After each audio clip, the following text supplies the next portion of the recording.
আমি আমাৰ ঘৰসমূহ চাফা নাইবা চাফ চিকুণ কৰি ৰখাটো খুবেই প্ৰয়োজনীয়। ইয়াৰ ফলস্বৰূপে আমাৰ লগতে আমাৰ সন্তানো ৰোগৰ পৰা সুৰক্ষিত হৈ থাকে তথা আপুনিও আপোনাৰ থকা ঘৰটো নাইবা আপুনি থকা ঠাইখিনি নিয়মিত পৰিষ্কাৰ কৰি ৰখাটো খুবেই প্ৰয়োজনীয়।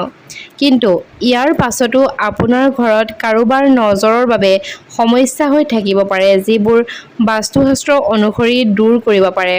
অৰ্থাৎ আপোনাৰ ঘৰত বাৰু কোনোবাই বেয়া নজৰ দিছে নেকি, নাইবা আপোনাৰ ঘৰত যদিহে বেয়া নজৰ আছে নাইবা বাস্তুদোষ আছে তেনেহ'লে আপুনি বাৰু সেইসমূহ কেনেকৈ আঁতৰাব, সেই সন্দৰ্ভত কিছু কথা আজিৰ এই ভিডিঅ'টিৰ জৰিয়তে আপোনালোকৰ লগত আলোচনা কৰিম।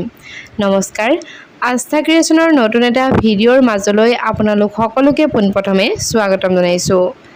আজিৰ এই ভিডিঅ'টিৰ জৰিয়তে আপোনাৰ ঘৰত যদিহে বাস্তুশাস্ত্ৰ অনুসৰি কিবা বাস্তুদোষ আছে নাইবা আপোনাৰ ঘৰত কোনোবাই যদিহে বেয়া নজৰ দিছে তেনেহ'লে সেইসমূহনো কেনেকৈ আঁতৰাব পাৰিব, নাইবা বেয়া নজৰ যে দিছে সেই কথানো আপুনি কেনেকৈ জানিব, সেই বিষয়ে কিছু কথা জনাম। গতিকে আজিৰ এই ভিডিঅ'টো স্কিপ নকৰাকৈ শেষলৈকে চাই থাকিব। ভিডিঅ'টিৰ আৰম্ভণিতে আপোনালোকক জনাব বিচাৰিছোঁ, নিতৌ এনেধৰণৰ নতুন নতুন আপডেটসমূহ সকলোতকৈ আগত পাই থাকিবৰ কাৰণে আমাৰ চেনেলটি যদিহে এতিয়াও ছাবস্ক্ৰাইব কৰি লোৱা নাই তেনেহ'লে প্লিজ চেনেলটি ছাবস্ক্ৰাইব কৰি কাষত থকা বেল আইকনটো প্ৰেছ কৰি ল'ব। তেনেহ'লে অকণমানো সময় পলম নকৰি ব'লক আজিৰ ভিডিঅ'টিৰ মাজভাগলৈ আগবাঢ়োঁ। যদিহে আপোনাৰ ঘৰত বাস্তুদোষ থাকে তেনেহ'লে আপুনি বহু সমস্যাৰ সন্মুখীন হ'বলগীয়া হ'ব পাৰে। সেয়েহে বহুলোকে বাস্তুদোষৰ পৰা আঁতৰি থাকিবলৈ ঘৰ সাজি থাকোঁতেই বাস্তু বিশেষজ্ঞৰ পৰামৰ্শ লোৱাটো উত্তম বুলি ভাবে। কিন্তু ঘৰৰ বাস্তুদোষ দূৰ কৰিবলৈ ঘৰৰ লগতে চাৰিওফালে নজৰ দিয়াটো কিন্তু সমানেই গুৰুত্বপূৰ্ণ। যদিহে আপোনাৰ ঘৰৰ ভিতৰত আৰু আশে-পাশে পৰিষ্কাৰ আৰু শুদ্ধ বতাহ আহে তেনেহ'লে বাস্তুদোষসমূহ নিজে নিজেই নাইকিয়া হৈ পৰিব, যিটো ব্যক্তিজনৰ স্বাস্থ্যৰ কাৰণেও খুব বেছি গুৰুত্বপূৰ্ণ। যদিহে আপুনি তেনে নকৰে তেনেহ'লে এইকেইটা কথা আপুনি মনত ৰখাটো খুবেই জৰুৰী। প্ৰথমতে, যদিহে আপুনি গোটেই বছৰটো আপোনাৰ ঘৰত ধনাত্মক শক্তি থকাটো বিচাৰে তেনেহ'লে বছৰৰ প্ৰথম সপ্তাহত ঘৰৰ মূল দুৱাৰখন পৰিষ্কাৰ কৰি ৰাখিব। ইয়াৰ ওপৰত ভগৱান গণেশৰ মূৰ্তি আপোনালোকে স্থাপন কৰিব পাৰে। গণেশৰ এই মূৰ্তিৰ ওচৰত নিতৌ এগছি বন্তি জ্বলাই ৰাখক। এই প্ৰতিকাৰ অনুসৰণ কৰিলে গোটেই বছৰটো আপোনাৰ ঘৰত সুখ আৰু শান্তি বৰ্তি থাকিব। দ্বিতীয়তে, নতুন বছৰৰ প্ৰথম সপ্তাহত ঘৰৰ পৰা ঋণাত্মক শক্তি আঁতৰাবৰ কাৰণে ঘৰৰ চুকত নাইবা বাথৰুমত আপোনালোকে এটা বাটিত নিমখ ৰাখিব পাৰে।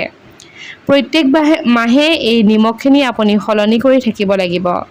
বাস্তুৰ অনুসৰি নিমখৰ এই সহজ উপায় অৱলম্বন কৰিলে আপোনাৰ ঘৰত ধনাত্মক শক্তি আহিব আৰু লগতে বহু উপকাৰো লাভ হ'ব।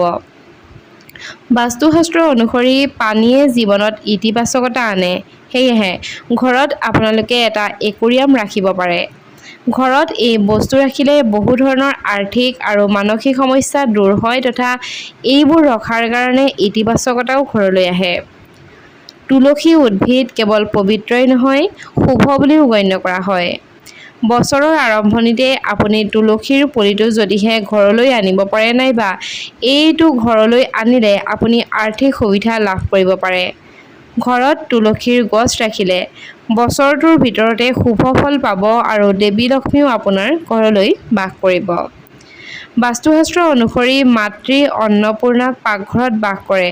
গতিকে পাকঘৰটো আপোনালোকে সদায় পৰিষ্কাৰ পৰিচ্ছন্নতা বজাই ৰাখিবলৈ চেষ্টা কৰিব।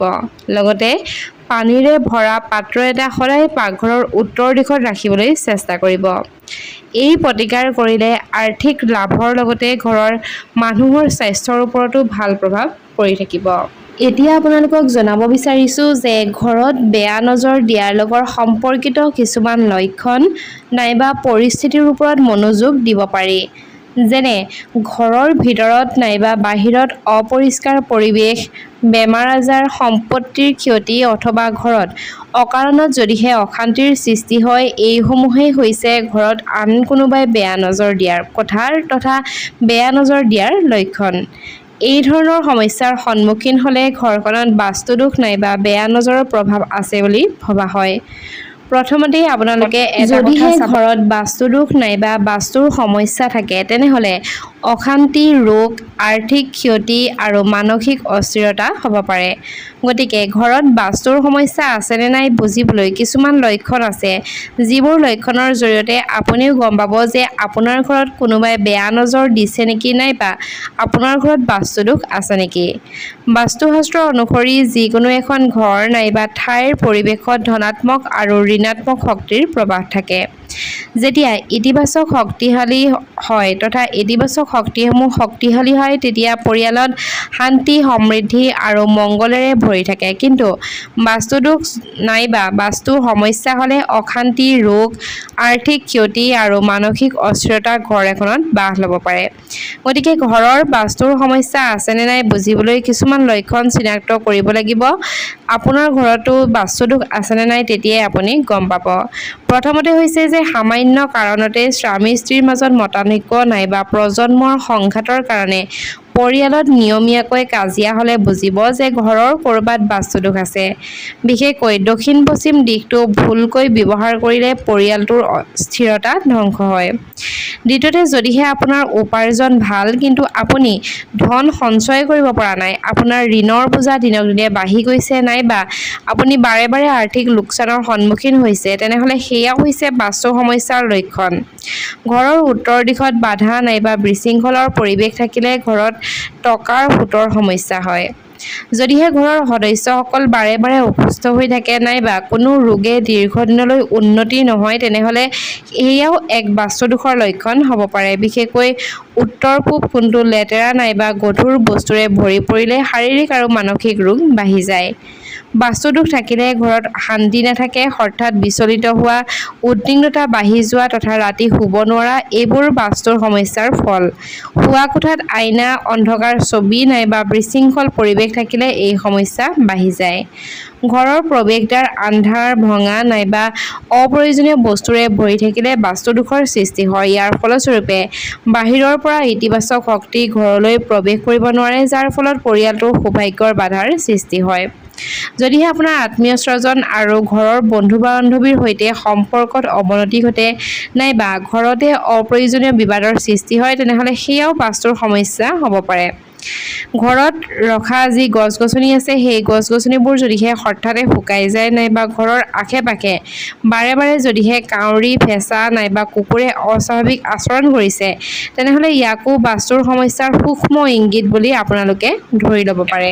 গতিকে ইমানখিনি আছিল বাস্তুদোষৰ কেইটামান নিয়ম তথা বাস্তুদোষৰ কেইটামান লক্ষণ আৰু বাস্তুদোষ কেনেকৈ আঁতৰাব তাৰ কেইটামান প্ৰতিকাৰৰ বিষয়ে।